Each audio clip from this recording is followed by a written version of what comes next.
So, hello and welcome to my favourite 3-ball tricks video. First, I'm going to show you my favourite 3-ball tricks, and then afterwards I'm going to explain why they are my favourite ones. First up, we have the classic behind the back, or behind the head, really it is. To be contrasted with the second one, which is actually the behind the back. The next one, we have the classic off the chest, or the chest cascade. Next up, we have reverse cascade takeouts. This is actually not called takeouts by everyone. I might have made the name up, but when I made a tutorial on this, I was told it's actually not called takeouts. But I still call it takeouts because it's like I'm taking the ball out of the pattern. Anyway, I know you can't just make up names willy-nilly. Last of all, it's actually a couple of different ones. There's 4-4-1, there's the reverse cascade, and then there's Mills mess. And these three, I put in a combination.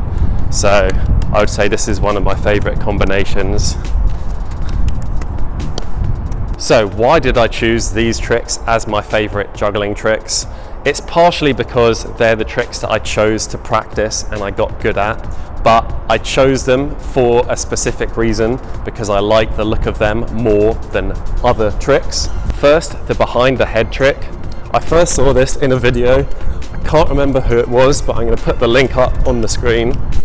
And the guy that was doing it looking directly forward, and he was sort of over the side of a stairwell, and he was sort of doing this off the back. So basically, if he dropped the ball, it would have fallen off the railings.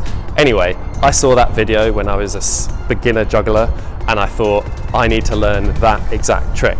Fortunately, my juggling teacher at the circus school was really good at these body throws, so throwing it like that. And this is how he taught me.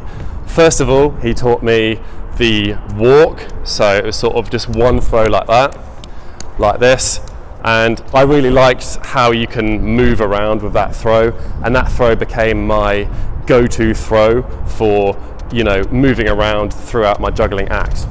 Anyway, the other reason that I really like this trick is because it's very obvious from an audience's perspective what's going on. You're clearly juggling behind your head, you're not able to look at it properly, and I think with juggling it's very easy to get different tricks lost to the audience. Like they can all begin to blur into one huge complicated juggling thing, but when you're doing it behind the head, same as behind the back, it's very readable. It's very obvious that this is different to this, and it's noticeably more impressive. You can play the guitar, can you play it behind your head? That's an easy trick, everyone can recognize and understand that it's much more difficult than the normal way. When I do an act, this is probably one of my top 3-ball tricks that I do in my act, and it does usually get a clap. I do it at the end of the 3-ball section. It's a good one to finish on, and so far it's seemed to work well for me. So the next trick, behind the back, is this one. The reason that I first learned this trick was when I was in the circus school doing my 3rd year final devised piece. I needed basically another thing to fill a bit of the time in the music for my act, and I was wondering what trick would be good that looks nothing like any of the other tricks that I could already do and that I can learn and be comfortable with in just a couple of months, because I was asking this question to myself a couple of months before the piece had to be performed. So anyway, I picked this trick.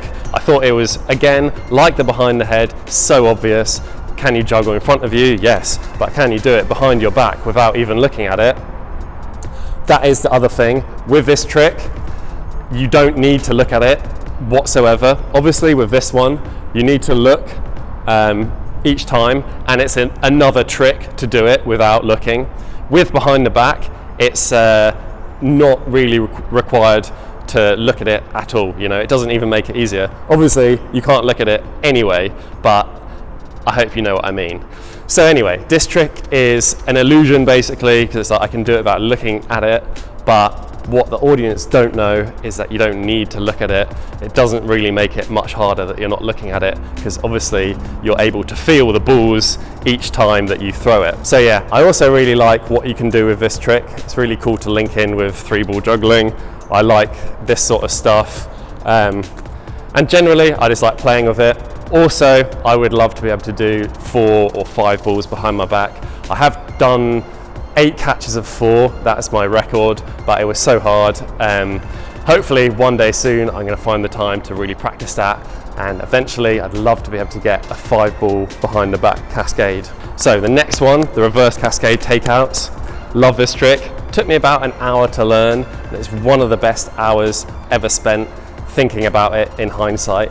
So I use this trick in my act. It's a really good one. It gets a great reaction from the audience. I sort of like to pretend it's like pretty hectic, and it's like, whoa, going down with it even sometimes, like it's so fast I can't even keep up myself. I like this trick because it's very obviously hectic. That's sort of the main appeal for me, is it can start out like this stuff can be quite quick, but then when you begin to take one out the other side, and then I think it just has a really nice natural build up in tempo and speed, intensity.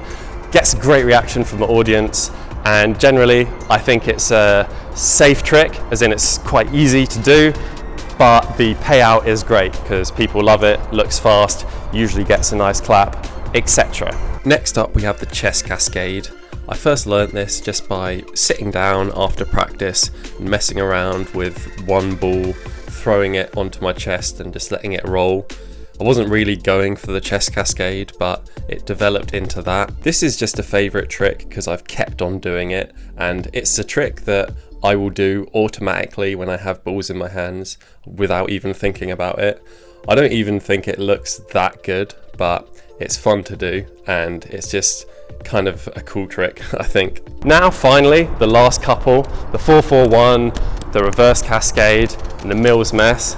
Obviously, these are all 3 pretty basic tricks, and I love them all individually, but for this video, I wanted to list them all as moves within one combination. And this is a combo that my friend Luke taught me when I was really new to juggling. I hadn't really got any good tricks or sequences, and he showed me that you can combine these 3 tricks, and again, you have yourself a nice, fast, hectic style combo, and it's very easy to do. You know, it's literally just these 3 basics. Mix it together, you can sort of move with it a little bit, and I think it looks really nice. I also do this in my act. Well, I do all of these tricks in my act because I like them, because they're easy, and because they all have a individual sort of specific appeal to them. This one, like the reverse cascade takeouts, are my fast and quick, complicated juggling type tricks. It doesn't matter that the audience doesn't know what's going on. All they need to know is that something complicated is happening with my hands, and then I can stop here for a bit, and it's oh, he's juggling with his hands crossed, and then I can move this way. You know, it links very easily with a lot of tricks, and that by far is my favorite go-to, oh, can you show me some juggling move. So yes, they were my favorite tricks. We've got behind the head, we've got behind the back, we've got the reverse cascade takeout, and we've got the 4-4-1 Mills mess reverse cascade sequence. I hope you guys enjoyed this video. If you did, please leave me a like. Let me know what you think in the comments. Subscribe for more videos like this. Happy juggling, have a lovely day.